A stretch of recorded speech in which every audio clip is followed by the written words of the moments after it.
Welcome back to another episode of Susan LoPresti Wellness, Mind, Body, and Soul. This is the podcast where we explore the highs, the lows, and everything in between when it comes to a woman's life, her health, and all aspects of navigating the midlife landscape. I'm your host, Susan LoPresti, and today I have a very special guest with me. Her name is Nidhi Pandya. And Nidhi is a highly regarded Ayurvedic doctor, women's health coach, author, and international speaker who specializes in holistic health and longevity for women.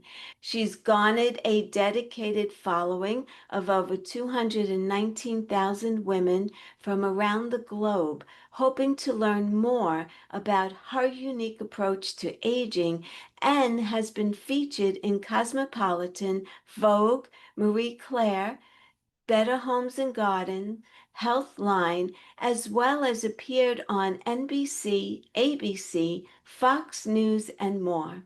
She just launched her first book, Your Body Already Knows: Intuitive Ayurveda 21 Days to Reset Your Gut, Sleep, Mood, and Health. This book landed #1 in the Ayurvedic medicine on Amazon, attracted bookings from top podcasts like 10% Happier. The book has received high praise from various thought leaders, including Deepak Chopra, who calls it a succulent guide for anyone seeking an integrative approach to well-being at all levels, body, mind, and spirit. Nidhi has become known for her modern, less prescriptive approach to Ayurveda and her proprietary inner climate framework, which helps people reconnect with their bodies, their minds, and their spirits, not just to treat symptoms, but to truly heal. She's helped countless women boost fertility, balance hormones, heal their guts, improve sleep, and through the methods and 21-day program outlined in her book. So without further ado, welcome to my podcast. Thank you so much for having me, Susan. It's an honor to be here. You're very welcome. I'm honored to have you. I want to begin by asking you, because you're an Ayurvedic doctor, what that means, because years ago, I went in New York City. There was a presentation being done in a doctor's office, and there was a doctor that was talking about Ayurvedic medicine, and I've always been interested in it ever since. So if you could just tell my audience what that's all about, that's a great way for us to start. Beautiful. So, Ayurveda, the term means the science of life. It's the easiest when I tell people it's the sister science of yoga. But if yoga has to do with your subtle body and mind, Ayurveda has to do with the physical body and all its possible systems with a very vast scope. The reason it's called the sister science of yoga is because they both come from the same parent family of the Vedic tradition.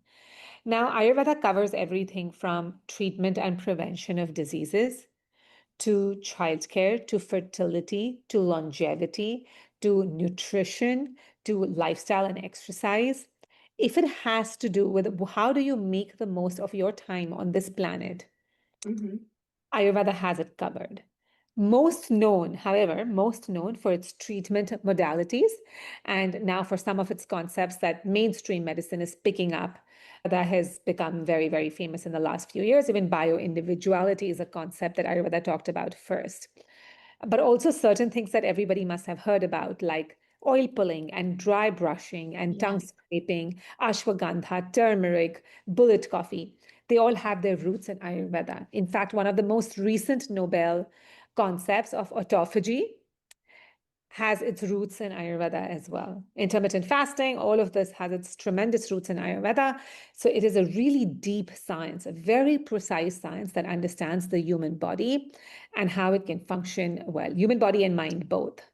Right. Now, it's been around for like 3,000 years or more. Am I We correct? decide. That is absolutely correct. Three or four, Yeah. just like yoga, it's Yeah. been documented since that long, but chances are that it was around even before, Susan. Right.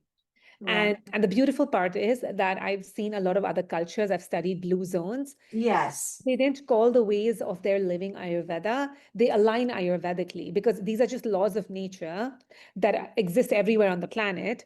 And Ayurveda documented them under something called the Ayurvedic science.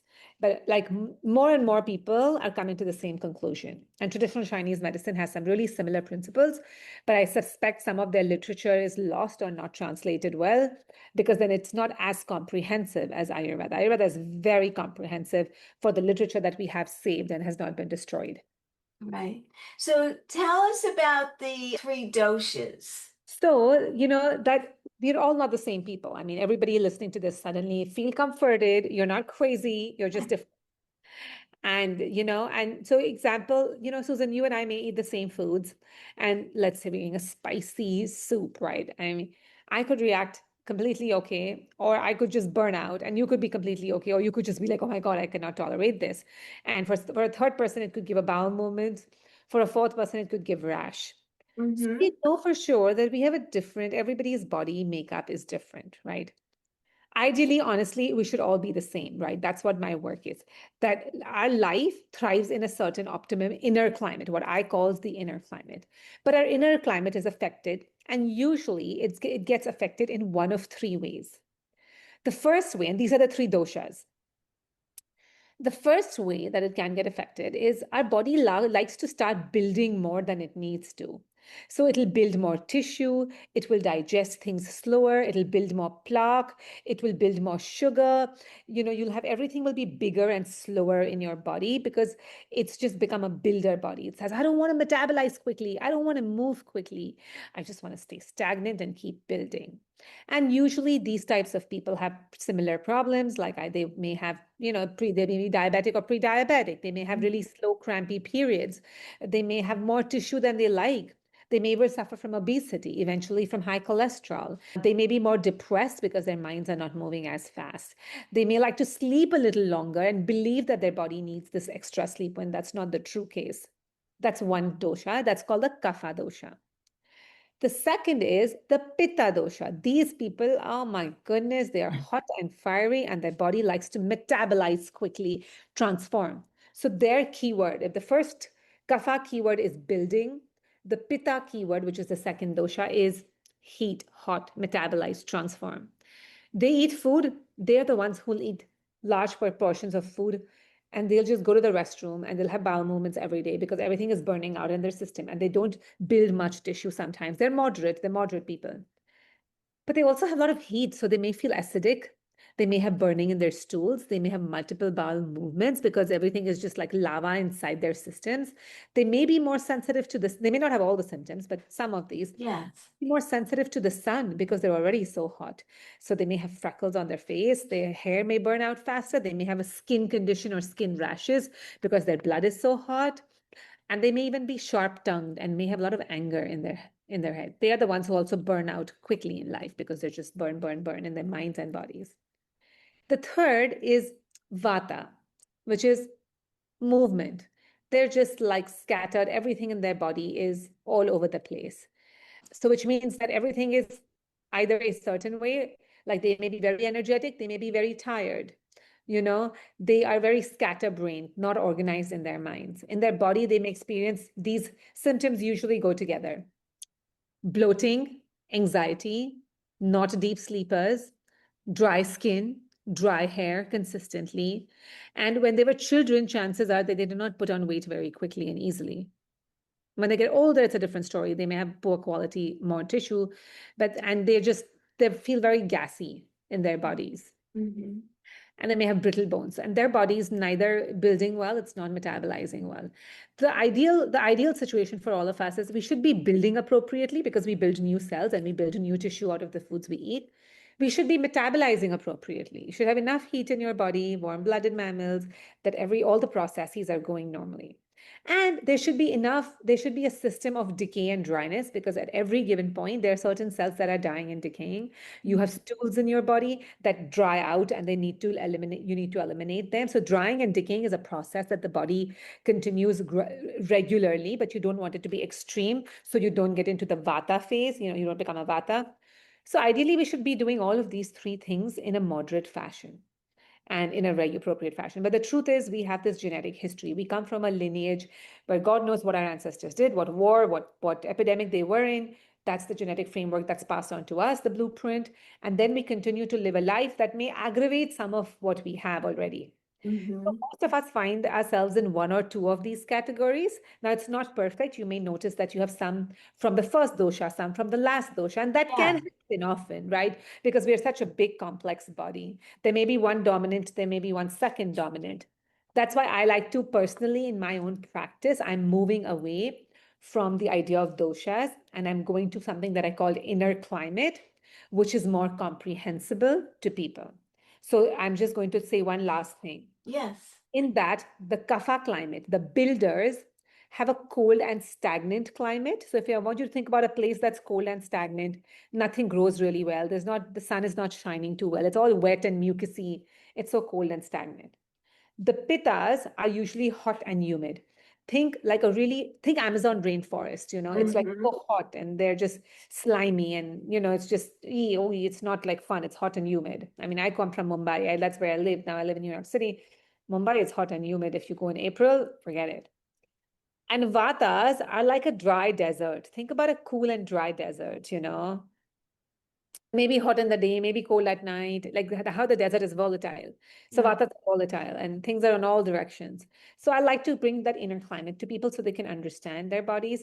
And they will also notice that their symptoms are like that. Like Vatas feel bloated, dry, exactly like the cold, dry desert. Their skin is dry and they may feel really cold, exactly like the cold and dry desert. Pittas may feel hot and humid and slimy, exactly like the hot and humid climate. Yeah.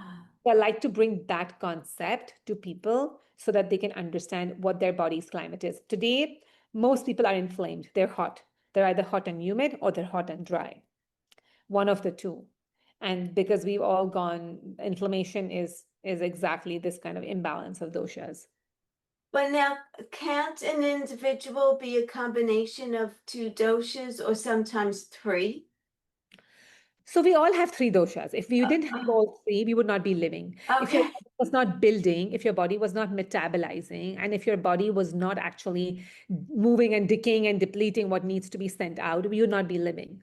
So we need all three doshas are very important. When they're in the right proportion, they support you. Okay. When they're in the wrong proportion, and all three could be in the wrong proportion, like something in your gut may be building really a lot, like you could be building toxins in your gut, and but you could have dry skin because it's not circulating well and it's all trapped inside your body. So now there may be high heat as well. So there's various pathologies that can occur. And this is the reason why I'm not married to the whole dosha terminology, because Yes. it get very confusing for people. Yes. But I still wanted to give a brief introduction to your audience. Yes. Say, like when people first get into Ayurveda, they're fascinated with this idea of bio-individuality. And that's correct, that while there's an ideal optimum inner climate in which our body thrives, and when you're in that climate, there's no question of disease, but Mm-hmm. most of us are not, and we may find a dosha dominance or two dosha dominances. And that's when I like to bring in the concept of inner climate so people can understand what's happening in their bodies. So I know that there are tests that you could do online, and I always come out as three doshas. Yeah, and this is why I say this is not accurate, right? Yeah. So but take the test, have a little fun with it, and you'll feel really understood. You'll feel like it's therapy for the first 15 minutes, and then you'll feel like you've been gaslighted for the next 500 minutes, Right. right? Because these are just fun. Your body is very complex. It cannot be put on a test like this. When you work with the inner climate framework, which is what I'm bringing to Ayurveda, you can still understand a little bit more. I want to give you an example, right? Yes, please. I have a client who says, Nidhi, I am, hot inside my body. So I feel like I'm a pitta, but I feel so much phlegm and mucus, which is usually a kapha symptom. And my skin is so dry, which is a vata symptom. So does it mean that I'm all three? Now, this is what I'll tell the person, that your body has become probably hot and slimy. All your fluids, everything has become hot and slimy inside your body. And when things become hot and slimy, and of course, I'll go through more symptoms. I'm assuming the symptoms are acidity and all this heat in the. Right. And I'm like, when your body and your blood and your plasma, everything has become hot and slimy, what happens? It does not circulate well. Think about tar, think about lava. It's not going to flow like a river. So when you have that kind of tarish quality to your blood and your gut and your food substances that are digesting, they're not going to circulate and reach your extremities. So your extremities will feel cold. Your extremities will feel dry, even though you're feeling hot in the core. But it's natural that the circulation gets affected because of the sliminess and the lack of flow that can happen because of this viscosity. What can also happen, that's because of the pH balance, because of the consistency in the body changing, now the mucus that is being produced in your lungs is more slimier. And you notice that here, which independently you would think is a kapha byproduct, but it's actually not. It's arising from that hot and slimy. And I just had a call right before you, so that's top of my head with a client, which exactly this is what has happened. But she had so much hot and slimy, like her liver was so hot and overheated and become fatty, and everything was just fatty and slimy and hot in her body because we're hot-blooded, we're warm-blooded. So if everything stays trapped, it was blocking her channels, it was leading to excess mucus production, allergies, dry skin. So on a test, it would look like she has all three doshas. But the one that I'm targeting is, how do I cool down her gut? How do I cool down her liver? And once that happens, things will begin to flow again and all her symptoms will resolve. Right. So what was she feeling besides that? Like, did she have symptoms of gut issues or Yeah. allergies? What was going Yeah. on? There was clearly a lot of inflammation in her body. She had allergies, a lot of like like this. And like, we all produce mucus every day, and the Yeah. mucus should so good, it should just line. The minute the mucus is not lining your inner lining, and you're like feeling it in your nose and you're feeling it in all places, you know that the composition of the mucus has gone off. So for her, that had happened. For a long term, the composition of her mucus had gone off. It was more sticky, it was getting stuck. Instead of flowing through her entire ENT region, all this little narrow roadway, it was getting stuck. So I knew the composition, the pH had changed. But what was also happening, she had this heat in her gut, lots of acidity. And this is how her problems had started. Her periods were so hot and so uncomfortable and so blocked, like she would spot for a couple of days, feel so heavy, and then she would have a full-blown clots and hot period. So I could see that the inner chamber of the body, the gut, the digestive system, that was all really, really hot. But she also had dry skin and cold. She's like, while I have all this sticky mucus, why is my skin dry? Because the circulation is not happening, because everything has become slimy. Now circulation and moisture is not reaching your extremities, and that's why Hmm. everything is blocked. It's like a traffic jam inside. It's Yeah. not being able to, the moisture is not being transported to the extremities. So how does she reverse that now? For her, particularly for this particular client, she needs, her body's become really stagnant, right? Because all that slime, she felt so heavy, and because of the mucus, not breathing well. For her, I'm going to ask her to exercise the most to start melting things, right? I cannot give her very hot herbs to melt it because her body's already hot. So I'm like, applied heat, let's go exercise. Let your body sweat. Let it start breaking down those sticky things that have happened all over. And we're going to change up. She's been eating really heavy dinners, very, that's her main meal, all this refined flour, which is again so sticky, excessive gluten again, which is hot and sticky. If you've ever made pizza dough, you know what I'm talking about, being sticky. Hmm. And gluten can be inflammatory. So again, that's hot. So we're going to stop all of that, right? Excessive gluten, excessive cheese, which is so slimy in the body. So we're going to stop all the slime foods. We're going to eat more during lunch when the digestive system is doing better. You have more insulin sensitivity. You have more gastrin, more digestive enzymes during lunch. So she's going to eat a larger lunch. She's going to eat a smaller dinner. She's going to reduce all the slimy foods. She's not going to drink anything cold anymore, because what anything cold does, it packs those slimy molecules, it tightens them, it contracts and shrinks them even further. and progresses the pathology. So, oh, and she's going to move more than anything. She's just going to get her body moving. And I'm pretty confident that within a couple of weeks, a lot of these symptoms will be resolved. I will add some herbs, but I will add those herbs after the 2 weeks. Uh-huh. So what kind of exercise do you offer her to do? For her, I will, because she's feeling so stagnated, I'm going to ask her to do fun cardio. She's stagnated in her mind, she's stagnated in her body. So I told her, go get spin, get on a bike, go for a spin class, listen to music, move your body, go for a dance class, do Zumba. Something which is symmetrical, something that has music, something which has fun, because she needs to get out of this stagnation in her mind and her body. Yeah. It could be another person, right, Susan, who's always overworked, who sleeps very little, and they may come to me and I'm like, you're so hot and dry. You've become like this hot and dry, burnt wire, always working. For them, I would probably recommend Qigong or restorative yoga or something that's really bringing that kind of what I call lunar cooler aspects to their body. But for this particular client, I need to get that slime broken and the stagnation broken first thing. Right. So what about a woman who is in menopause or going through perimenopause? There's so many issues that go on at Yeah. that point. How do you help someone like that? Yeah. So, I mean, if Susan, my book actually has such a great chapter on this and what Oh, happens, right? Because what happens in menopause is I always tell women we start out as grapes. Find a picture of yours when you're 16 or 17. You'll see your cheeks are nice and taut and your skin, we end up like raisins. All the juices, oh, collagen, the mucus, everything that's your breasts, everything that's juicy in your body is like dried out. And then John. suddenly you have visceral fat everywhere, but all the juicy things that kept you held up and taut out of the window. And this is what really happens is like as we get older, and the other example I give is we start off as an oil lamp. Think of a young teenager, fuel and fire, both. When you're 17, you have the fuel, you have the fire. Now, Yeah. and then think about that oil lamp burning through the youth. We deplete the fuel. Those are the things, the liquid that I'm talking about, the juiciness. The fuel gets depleted. And if you ever seen an oil lamp, when the fuel is done, it becomes very flickery. The oil lamp becomes very volatile, like hot flashes, and women become volatile and they become so dry, and then the fuel is gone. And now you have vaginal dryness. You have, because estrogen, which was our fuel is estrogen. It keeps us Yeah. juicy. It supports our breast production. It supports the lining of our uterus.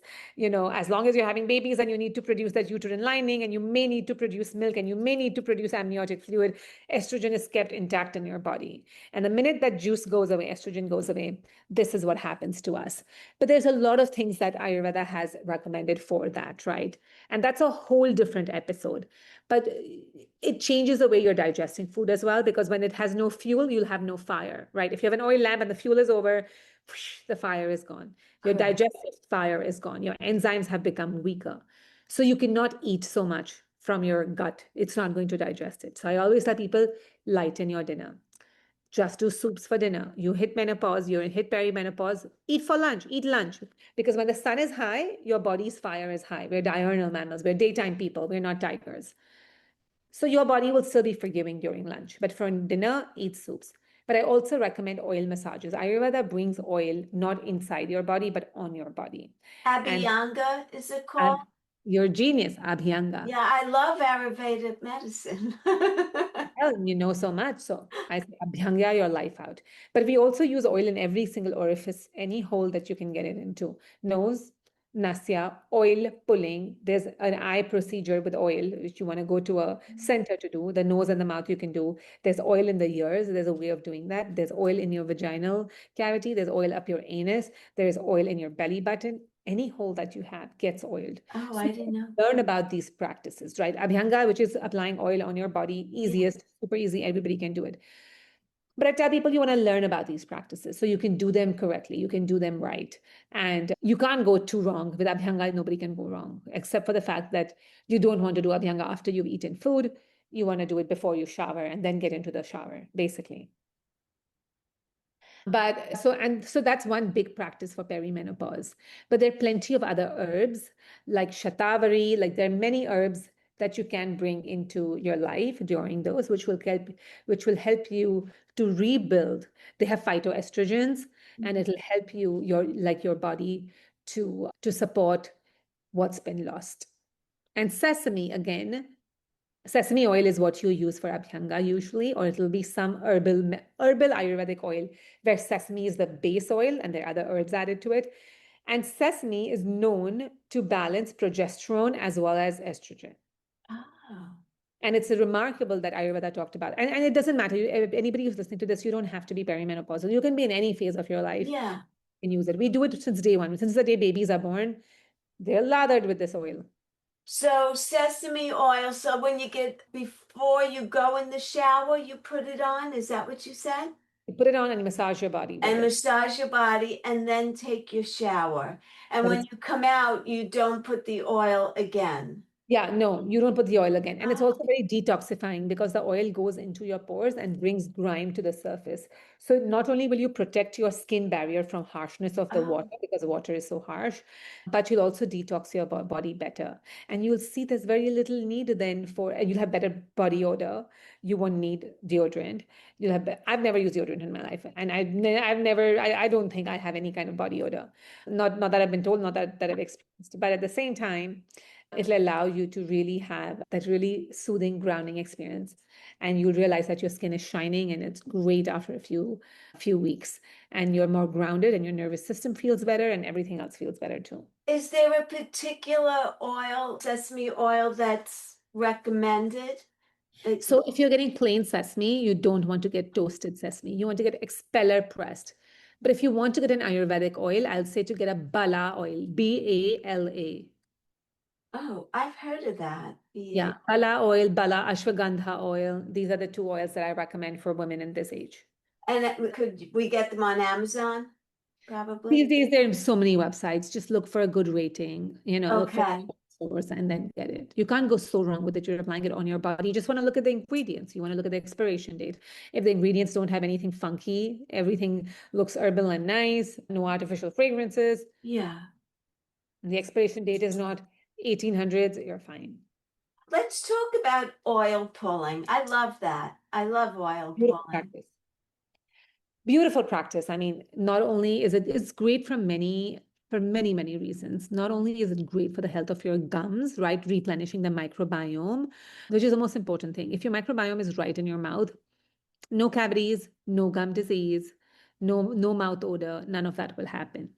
But not only that, so it's great for your gums, great for your teeth, but it also tones your jaw, the muscles of your cheeks, which start sagging after a certain Oh, time. It also whitens your teeth. yes. So it just brings back the climate inside your mouth to where it needs to be. In fact, I've heard this from a completely like a white friend who didn't know what oil pulling was, and then just somebody recommended it without him knowing Ayurvedic. And he was the kind of guy because somebody recommended it to him because he was at the dentist every 2 months. He had something serious going on genetically with his teeth. And he started oil pulling and he didn't go for 6 months. And then when he finally went to the dentist was like, are you cheating on me? Like, how are you doing so well? Like, what's happening in your mouth? And all he did was oil pull. So it's first thing in the morning before you even brush your teeth or drink anything. No, no. You Oh, can brush your teeth, you can scrape your tongue, and then you oil pull. oh, That is the traditional order of. okay. So you can do whatever you're doing, you can brush your teeth, scrape your tongue, and then you take a good mouthful of oil and you can swish or hold. I like to swish. The more you swish, the better it is for your gum. You swish it. You can swish it from 2 minutes to 7 minutes. I like to take it into the shower. So I have oil before I go into the shower. I have a mouthful of oil. While I'm showering, I'm swishing, I'm holding, I'm swishing, I'm holding if I get tired. And when I come out of the shower, I just open the trash can and I spit it inside it. Yeah. You don't want to spit it in your sink. You don't No. want to spit it in your toilet because you'll be clogged. So I just put it inside the garbage and then you can rinse it with a little bit of warm water if you like, or you can rinse it with plain water. Just rinse your mouth and then you're done. Okay. Tell us about the tongue scraping. Yeah, tongue scraping to be done after you brush your teeth, not before. People think it's before. So when you brush your teeth, a little bit of the plaque also comes on the tongue. But what also happens is that as we go to sleep, your body is going through internal digestion and repair. And think about it, like if your body is like basically doing this metabolic process at night, there is some toxic waste, right? There's some toxic waste. It Hmm. comes and settles as a film on your tongue. Yeah. And as long as it's a film on your tongue, it's also going to make your digestion sluggish. So in the morning, you kind of clean that up. Just as you have a bowel movement from below, you scrape your tongue. So it scrapes your tongue, lightens your digestion, and also starts toning the tongue as well. It makes it more sensitive to then the foods that you eat. It gives the messaging, right? The transfer of messages from your tongue to your gut enhances as well, which means you're eating something sweet, heavy, sour, spicy. Your tongue gives your gut a message coming up, get ready, give me the right enzymes. So the tongue scraping really tones your tongue, enhances its sensitivity, its relationship to the gut, but also it's a detoxification process. Yeah. Okay, let's go on to talk about your book. Yeah, I love that. So my book, Susan, is called Your Body Already Knows. Okay. And it's based on the premise that it talks about everything that I talked about and much, much more, but in a very systematic manner, because it's based on the premise, Susan, that how come we, the most intelligent species on the planet, have forgotten how to live? If deer can wake up every morning without an alarm clock, knowing that they need to graze on this grass. Like I don't think deer wake up in the morning and be like, oh my God, I have to wake up at 6:30 and graze on the same grass. No, that doesn't happen. Bears hibernate. They know when to hibernate. Before they hibernate, they eat big cabbage heads that I've seen when I went to Alaska. I saw bears, they were eating big cabbage heads. And I was like, why are they eating cabbage? Shouldn't be they eating fish? And they were like, no, they eat these cabbage heads right before they go and hibernate so that when they wake up, they can have a big bowel movement. I mean, they know what it takes, right? Nursing mammals will often say no to their favorite foods, but eat plants that are galactagos, which will help lactation. Yeah. When an animal is bruised, it will know exactly what type of sulfur rich soil to roll its body in to heal. Wow. So how did we forget? Like we're supposed to be so intelligent. How do we need to know to have Dr. Google or another expert for every single answer to our lives? Yeah. So, this book gives you a framework to bring you back to that wisdom. According to Ayurveda, loss of wisdom is the first cause of disease when you lose your wisdom.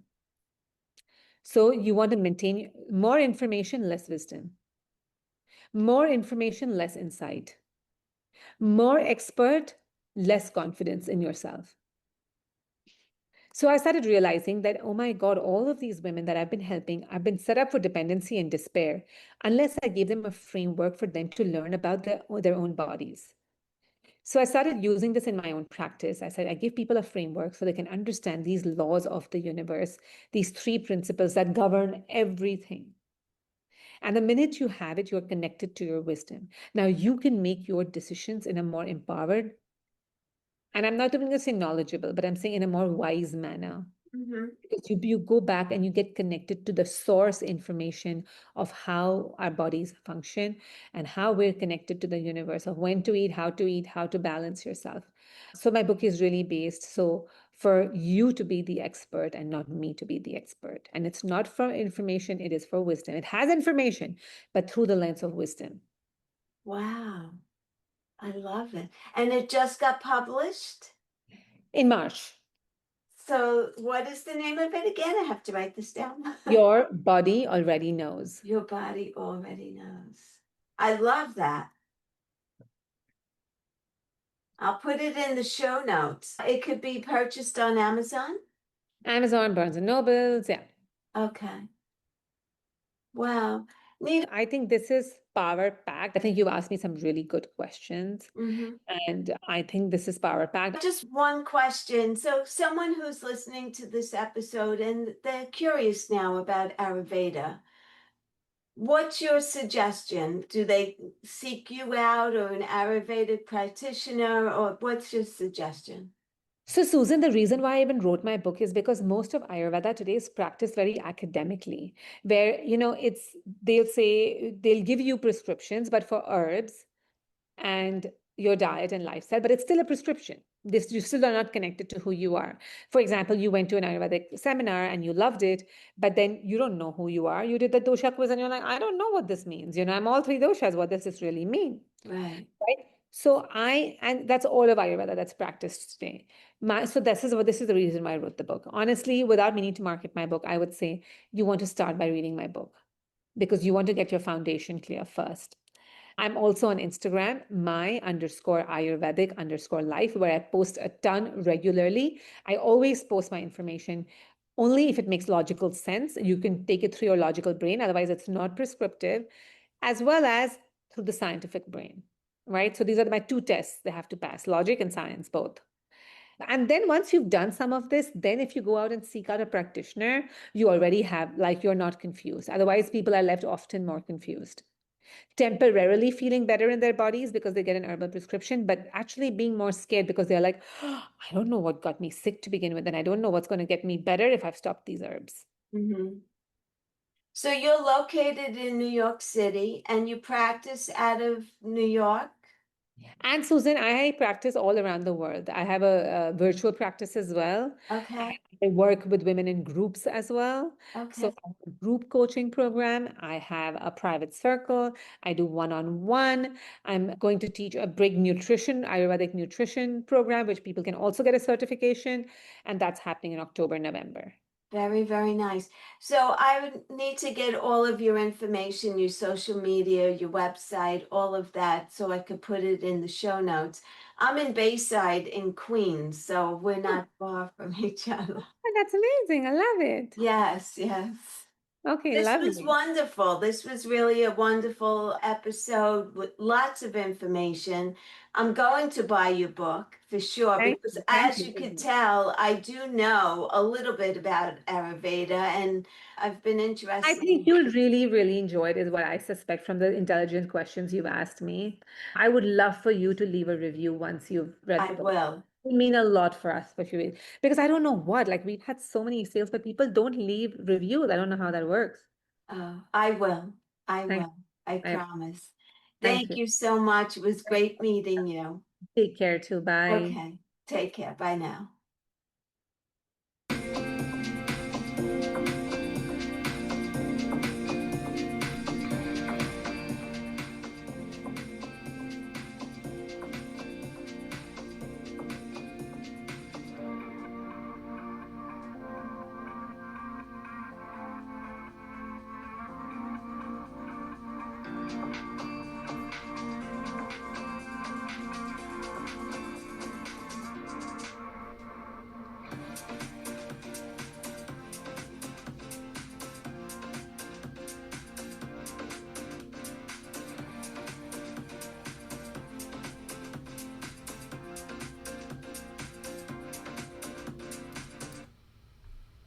Thank you all for listening to my podcast today. If this resonated with any of you, please kindly leave me a comment and also share it out with your friends and your family who you think that this episode may help. And again, thank you for listening. I appreciate each and every one of you. And until the next time, be well, stay happy, and bye for now.